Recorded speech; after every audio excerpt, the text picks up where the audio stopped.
Hello friends, ಇವತ್ತು ನಾನು chicken fry ಮಾಡ್ತಾಯಿದ್ದೀನಿ. ಅದು ಗ್ರೀನ್ ಮಸಾಲಕ್ಕೆ ಫಸ್ಟು ಚಿಕನ್ನ ಚೆನ್ನಾಗಿ ವಾಶ್ ಮಾಡಿಕೊಂಡು ಅರಿಶಿನ ಉಪ್ಪು ಹಾಕಿ ಇಟ್ಕೊಂಡಿದ್ದೀನಿ. ಅದ್ರ ಸ್ಮೆಲ್ಲೆಲ್ಲ ಹೋಗಲಿ ಅಂತೇಳ್ಬಿಟ್ಟು ಆಮೇಲಿಂದ ಕೊತ್ತಂಬರಿ, ಪುದೀನ, ಹಸಿಮೆಣ್ಸಿನ್ಕಾಯಿ, ಒಂದು ಹಿಡಿ ಕೊತ್ತಂಬರಿ, ಒಂದು ಹಿಡಿ ಪುದೀನ, ಒಂದು 10 ಹಸಿಮೆಣ್ಸಿನ್ಕಾಯಿ ಹಾಕ್ಕೊಂಡು ಪೇಸ್ಟ್ ಮಾಡಿ ಇಟ್ಕೊಂಡಿದ್ದೀನಿ.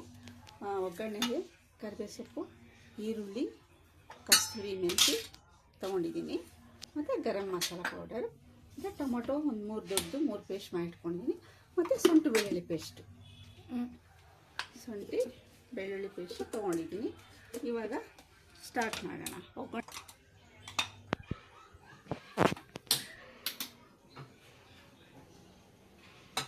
ಮೊದಲೊಂದು ದೊಡ್ಡ ಕುಕ್ಕರ್ ಇಟ್ಕೊಂಡು ಅದಕ್ಕೆ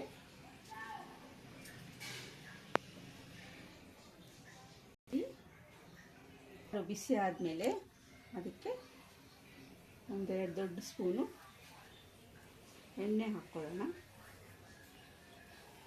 ಎಣ್ಣೆ ಹಾಕ್ಕೊಂಡು ಚೆನ್ನಾಗಿ ಎಣ್ಣೆ ಬಿಸಿ ಆದಮೇಲೆ ಈರುಳ್ಳಿ ಹಾಕೋಣ.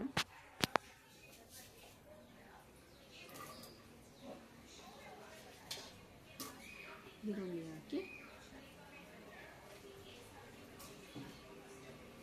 ಫಸ್ಟು ಚೆನ್ನಾಗಿ ಫ್ರೈ ಮಾಡ್ಕೊಳ್ಳೋಣ. ಈರುಳ್ಳಿನ ಚೆನ್ನಾಗಿ ಕೆಂಪಗೆ ಫ್ರೈ ಮಾಡ್ಕೊಳ್ಳೋಣ. ಹಸಿ ವಾಸನೆ ಹೋಗೋವರೆಗೂ ಫ್ರೈ ಮಾಡ್ಕೊಳ್ಳೋಣ.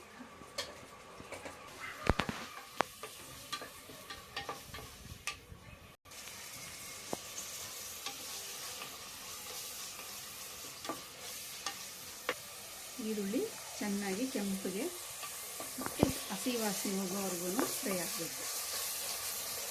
ಹಸಿ ವಾಸನೆ ಹೋಗೋವರೆಗೂ ಚೆನ್ನಾಗಿ ಫ್ರೈ ಆದಮೇಲೆ ಅದಕ್ಕೆ ಕರಿಬೇವು ಸೊಪ್ಪು ಹಾಕೋಣ. ಕರಿಬೇವು ಸೊಪ್ಪು ಹಾಕಿ ಚೆನ್ನಾಗಿ ಫ್ರೈ ಮಾಡಿ. ಚೆನ್ನಾಗಿ ಫ್ರೈ ಮಾಡಿದ್ಮೇಲೆ ಹಸಿ ವಾಸನೆ ಎಲ್ಲ ಹೋಗುತ್ತೆ. ಹಸಿ ವಾಸನೆ ಎಲ್ಲ ಹೋದ್ಮೇಲೆ ಅದಕ್ಕೆ 2 ಸ್ಪೂನು ಶುಂಠಿ ಬೆಳ್ಳುಳ್ಳಿ ಪೇಸ್ಟ್ ಹಾಕೋಣ.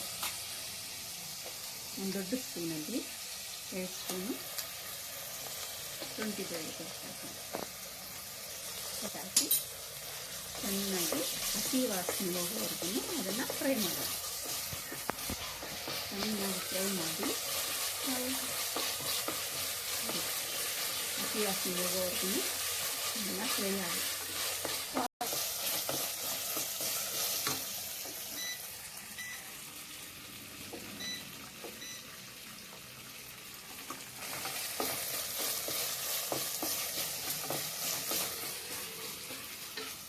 ಇವಾಗ ನೋಡಿ ಚೆನ್ನಾಗಿ ಹಸಿ ಸ್ಮೆಲ್ಲೆಲ್ಲ ಹೋಗಿದೆ. ಹಸಿ ಸ್ಮೆಲ್ಲೆಲ್ಲ ಹೋಗಿಬಿಟ್ಟು ಕಲರೆಲ್ಲ ಫುಲ್ ಚೇಂಜ್ ಆಗಿದೆ. ಇವಾಗ ಇದಕ್ಕೆ 1 ಸ್ಪೂನು, ಚಿಕ್ಕ ಸ್ಪೂನಲ್ಲಿ ಒಳ್ಳೆ ಫ್ಲೇವರ್ ಕೊಡುತ್ತೆ, ಒಳ್ಳೆ ಸ್ಮೆಲ್ ಕೊಡುತ್ತೆ. ಅದಕ್ಕೆ ಒಂದು ಕಸ್ತೂರಿ ಮೆಂತ್ಯ ಹಾಕೋಣ. ಕಸ್ತೂರಿ ಮೆಂತ್ಯ ಹಾಕಿ ಸ್ವಲ್ಪ ಚೆನ್ನಾಗಿ ಫ್ರೈ ಮಾಡಿಬಿಟ್ಟು ನಾವೇನು ಹಸಿ ಗ್ರೀನ್ ಮಸಾಲ ರುಬ್ಬಿಟ್ಕೊಂಡಿದ್ದಿಲ್ಲ, ಪುದೀನ, ಕೊತ್ತಂಬರಿ, ಹಸಿಮೆಣ್ಸಿನ್ಕಾಯಿ, ಅದನ್ನು ಕೂಡ ಇದರಲ್ಲಿ ಹಾಕಿಬಿಟ್ಟು ಚೆನ್ನಾಗಿ ಫ್ರೈ ಮಾಡಬೇಕು. ಚೆನ್ನಾಗಿ ಫ್ರೈ ಮಾಡಿದ್ರೆ ಅದರ ಇರುವಂಥ ಹಸಿ ವಾಸನೆ ಎಲ್ಲ ಹೋಗುತ್ತೆ. ಹಸಿ ವಾಸನೆ ಎಲ್ಲ ಕಂಪ್ಲೀಟಾಗಿ ಹೋದ್ಮೇಲೆ ಇವಾಗ ಇದನ್ನು ಫ್ರೈ ಮಾಡಬೇಕು.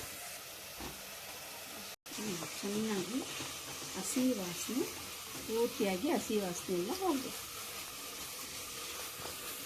ಹಸಿ ವಾಸನೆ ಎಲ್ಲ ಚೆನ್ನಾಗಿ ಹೋದ್ಮೇಲೆ ಇವಾಗ ಇದರೊಳಗಡೆ ಚಿಕನನ್ನು ಹಾಕೋಣ.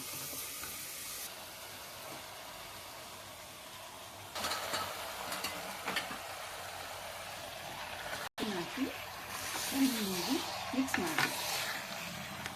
ಮಸಾಲೆ ಎಲ್ಲ ಚೆನ್ನಾಗಿ ಹಿಡಿಬೇಕು.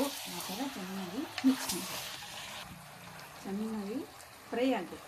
ಫ್ರೈ ಆಗಿಬಿಟ್ಟು ಪೂರ್ತಿಯಾಗಿ ಹಸಿ ವಾಸನೆ ಎಲ್ಲ ಕಂಪ್ಲೀಟ್ ಹೋಗಬೇಕು. ಚಿಕನ್ದು ಒಂಚೂರು ಕೂಡ ಸ್ಮೆಲ್ ಬರಬಾರ್ದು. ಅದರಲ್ಲಿ ಏನು ನೀರಿನ ಅಂಶ ಇರುತ್ತೋ ಆ ನೀರಿನ ಅಂಶ ಎಲ್ಲ ಪೂರ್ತಿಯಾಗಿ ಹಿಂಬಿಡ್ಬೇಕು. ಫುಲ್ ಎಲ್ಲ ನೀರೆಲ್ಲ ಹಿಂಬಿಟ್ಮೇಲೆ ಕೊನೆಯಲ್ಲಿ ನಾವು ಅದಕ್ಕೆ 1 ಸ್ಪೂನ್ ಧನಿಯಾ ಪುಡಿ, ಹಾಕಬೇಕು, ಗರಂ ಮಸಾಲ ಪೌಡರ್ ಹಾಕಬೇಕು. ಆಮೇಲೆ ಅದೇ ರುಬ್ಬಿಟ್ಕೊಂಡಿದ್ದೀವಿ ನಾವು ಟೊಮೊಟೊ ಪೇಸ್ಟು, ಅದು ಕೂಡ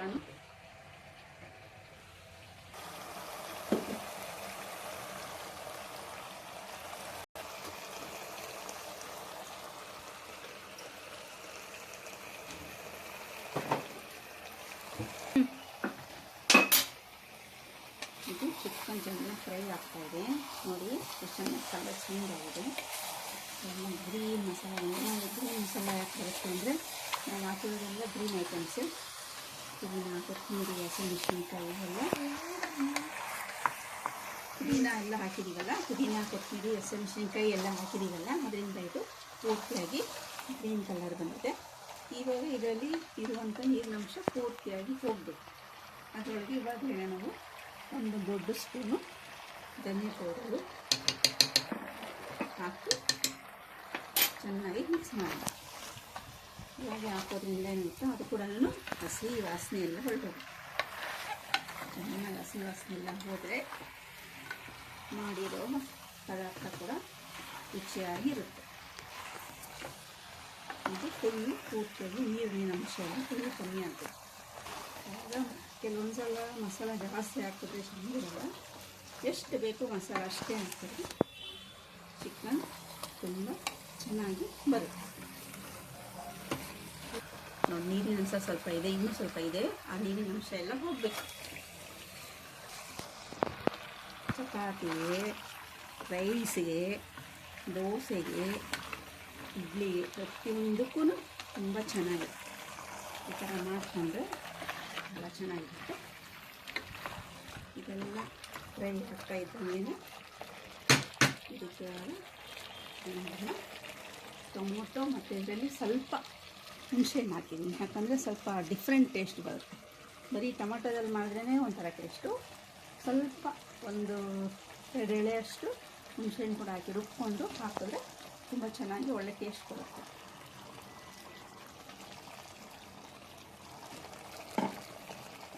ಇವಾಗ ಇದನ್ನು ನಾನು ಚೆನ್ನಾಗಿ ಮಿಕ್ಸ್ ಮಾಡೋಣ. ನೀರೇನು ಹಾಕೋದೇ ಬೇಡ, ಎಲ್ಲ ಇದರಲ್ಲಿರುವಂಥ ನೀರೇನೇ ಚೆನ್ನಾಗಿ ಫ್ರೈ ಆಗಿಬಿಡುತ್ತೆ. ನೀರು ಹಾಕಿದ್ರೆ ತುಂಬ ನೀರು ಬಿಟ್ಕೊಳ್ಳುತ್ತೆ, ನೀರು ಹಾಕೋ ಅವಶ್ಯಕತೆ ಇಲ್ಲ. ಅದು ನೀರು ಹಾಕಿ ಮಾಡೋದು ನೆಕ್ಸ್ಟ್ ಟೈಮ್ ನಾನು ತೋರಿಸ್ತೀನಿ. ಯಾವ ಥರ ನೀರು ಹಾಕಿ, ಯಾವ ಥರ ಮಸಾಲೆ ಎಲ್ಲ ಹಾಕಿ ಮಾಡೋದು ಅಂತ ಬೇರೆ ಟೈಮಲ್ಲಿ ತೋರಿಸ್ತೀನಿ. ಇವಾಗ ಸದ್ಯಕ್ಕೆ ಇದು ಫ್ರೈ, ಗ್ರೀನ್ ಚಿಕನ್ ಫ್ರೈ ನೋಡಿ. ಇವಾಗ ನಾವು ಟೊಮೊಟೊ ಎಲ್ಲ ಹಾಕಿದ್ವಲ್ಲ, ಇದು ನೀರಿಗೆಲ್ಲ ಬಿಟ್ಕೊಂಡಿದೆ. ಇದೇ ನೀರಲ್ಲೇ ಚಿಕನ್ ಚೆನ್ನಾಗಿ ಕುದಿಬೇಕು, ಮತ್ತು ಚೆನ್ನಾಗಿ ಫ್ರೈ ಆಗುತ್ತೆ. ಅದಾದಮೇಲೆ ಒಂದೇ ಒಂದು ಪ್ರೆಷರ್ ಹಿಡಿಬೇಕು. ಯಾಕಂದರೆ ತುಂಬ ಹಾಗೆ ಕುಕ್ಕರಲ್ಲೇ ಮಾಡ್ಬೋದು, ಈಗ ಅಂತಲ್ಲ. ಒಂದು ಪ್ರೆಷರ್ ಕುಕ್ಕರ್ ಹೊಡೆದ್ಬಿಟ್ರೆ ತುಂಬ ಚೆನ್ನಾಗಿರುತ್ತೆ, ಮಸಾಲೆ ಎಲ್ಲ ಚೆನ್ನಾಗಿ ಹಿಡಿತದೆ. ಇವಾಗ ಒಂದೇ ಒಂದು ಸ್ಪೂನು ಗರಂ ಮಸಾಲ ಪೌಡರ್ ಹಾಕೋಣ. ಕೊನೆಯದಾಗಿ ಗರಂ ಮಸಾಲ ಪೌಡರ್ ಹಾಕೋಣ. ಒಂದು ಚಿಕ್ಕ ಟೀಸ್ಪೂನಷ್ಟು ಗರಂ ಮಸಾಲ ಪೌಡರ್ ಹಾಕಿ, ಗರಂ ಮಸಾಲ ಪೌಡರ್ ಹಾಕಿ ಚೆನ್ನಾಗಿ ಮಿಕ್ಸ್ ಮಾಡೋಣ. ಮಿಕ್ಸ್ ಮಾಡಿಬಿಟ್ಟು ಸ್ವಲ್ಪ ಹೊತ್ತು ಮುಚ್ಚಿಡೋಣ. ನೋಡಿ ಎಷ್ಟು ಚೆನ್ನಾಗಿ ಬೆಂದಿದೆ, ಬೇಯ್ತಾನೂ ಇದೆ, ಒಳ್ಳೆ ಕಲ್ಲರು ಬಂದಿದೆ. ತಿನ್ನೋದು ಕೂಡ ಅಷ್ಟೇ ರುಚಿಯಾಗಿ, ಅಷ್ಟೇ ಟೇಸ್ಟಿಯಾಗಿ ಇರುತ್ತೆ.